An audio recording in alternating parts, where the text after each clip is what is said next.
भगवान शिव की उत्पत्ति और रहस्य। सृष्टि के आरंभ में जब चारों ओर केवल अंधकार था, तब न कोई धरती थी, न आकाश और न ही कोई जीव। केवल एक अनंत ऊर्जा थी जिसे आदि शक्ति या परम सत्ता कहा जाता है। इसी आदि शक्ति से समय की शुरुआत हुई और फिर त्रिदेव ब्रह्मा, विष्णु और महेश की उत्पत्ति हुई। शिव का जन्म एक रहस्यमय था। एक बार भगवान विष्णु क्षीरसागर में योग निद्रा में लीन थे। उनके नाभि कमल से ब्रह्मा उत्पन्न हुए, जिन्हें सृष्टि निर्माण का कार्य सौंपा गया। जब ब्रह्मा ने सृष्टि रचना शुरू की तो उन्होंने अलग अलग योनियों से जीवों की उत्पत्ति की, लेकिन वे यह देख चिंतित हुए कि उनकी बनाई हुई सृष्टि में संतुलन नहीं था, सिर्फ सृजन था, परंतु संहार की कोई शक्ति नहीं थी। उन्होंने विष्णु जी से इस विषय में विचार किया। विष्णु जी ने कहा, ब्रह्मा जी, सृष्टि के संचालन के लिए संतुलन आवश्यक है।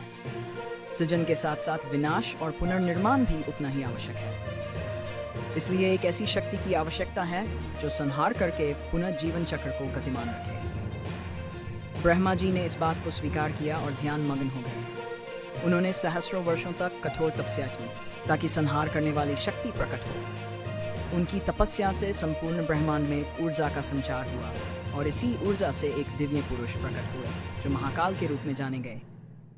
उनका स्वरूप अद्भुत था। गले में नागों की माला, मस्तक पर चंद्रमा, शरीर पर भस्म, तीसरी आंख से अग्नि की ज्वाला निकलती हुई और हाथ में त्रिशूल। ब्रह्मा जी विस्मित होकर बोले, आप कौन हैं? उस दिव्य पुरुष ने गर्जना की, मैं काल हूँ, मैं महाकाल हूँ। सृष्टि के संतुलन हेतु मेरा जन्म हुआ है।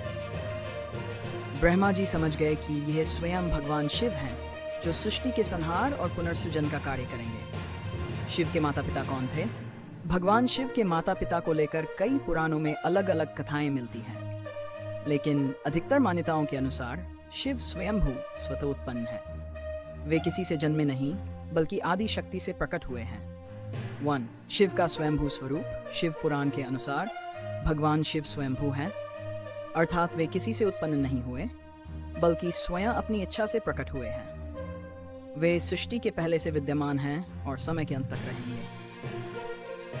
शिव और ब्रह्मा विष्णु की कथा। एक बार ब्रह्मा और विष्णु में विवाद हुआ कि उनमें से कौन श्रेष्ठ है। तभी वहां एक विशाल अग्निस्तंभ प्रकट हुआ, जिसकी न कोई शुरुआत थी और न ही कोई अंत। ब्रह्मा और विष्णु ने इस स्तंभ के छोर का पता लगाने का प्रयास किया, लेकिन असफल रहे। तभी उस स्तंभ के बीच से भगवान शिव प्रकट हुए और बोले, मैं आदि और अनंत हूँ। सृष्टि मुझसे उत्पन्न होती है और मुझ में विलीन होती है। इससे यह स्पष्ट हुआ कि भगवान शिव किसी माता पिता से उत्पन्न नहीं हुए, बल्कि स्वयं ही अनादि, अनंत और अजन्मा है। एक और रोचक कथा, शिव के जन्म का रहस्य। कई कथाओं में यह भी कहा गया है कि भगवान शिव परम ऊर्जा के प्रतीक हैं और उनकी उत्पत्ति देवी पार्वती आदि शक्ति से पहले हुई थी। दक्ष प्रजापति और शिव। प्रजापति दक्ष, जो ब्रह्मा जी के पुत्र थे, उन्होंने एक यज्ञ किया जिसमें उन्होंने शिव का अपमान किया। उनकी पुत्री सती, जो शिव की अर्धांगिनी थी, ने यह सहन नहीं कर पाई और योग अग्नि में अपने शरीर का त्याग कर दिया। इसके बाद वे पार्वती के रूप में जन्मी और भगवान शिव से पुनर्विवाह किया। नीलकंठ रूप की कथा। जब देवताओं और असुरों ने समुद्र मंथन किया तो विष निकला, जिससे संपूर्ण ब्रह्मांड जलने लगा।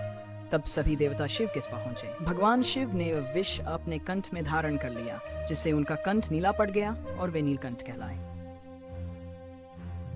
भगवान शिव सृष्टि के तीनों गुणों से परे। भगवान शिव को त्रिगुणातीत सत्व, रज और तम गुणों से परे माना जाता है। वे न जन्म लेते हैं और न ही उनकी मृत्यु होती है। वे नित्य, अचल और अनंत हैं। उनका स्वरूप अर्धनारीश्वर भी है, जिसका अर्थ है कि वे पुरुष और प्रकृति शक्ति दोनों के समरूप हैं। निष्कर्ष, भगवान शिव की उत्पत्ति का कोई निश्चित माता पिता नहीं है, क्योंकि वे स्वयंभू, अनादि और अनंत हैं। वे आदि शक्ति के अवतार हैं, जो संहार और सृजन दोनों में संतुलन बनाए रखते हैं। ब्रह्मा और विष्णु की तरह शिव भी सृष्टि के आधार हैं, लेकिन वे मृत्यु और पुनर्जन्म से परे हैं। यही कारण है कि उन्हें महादेव कहा जाता है। भगवान शिव केवल एक देवता ही नहीं, बल्कि एक ऊर्जा, एक दर्शन और एक जीवन शैली भी है।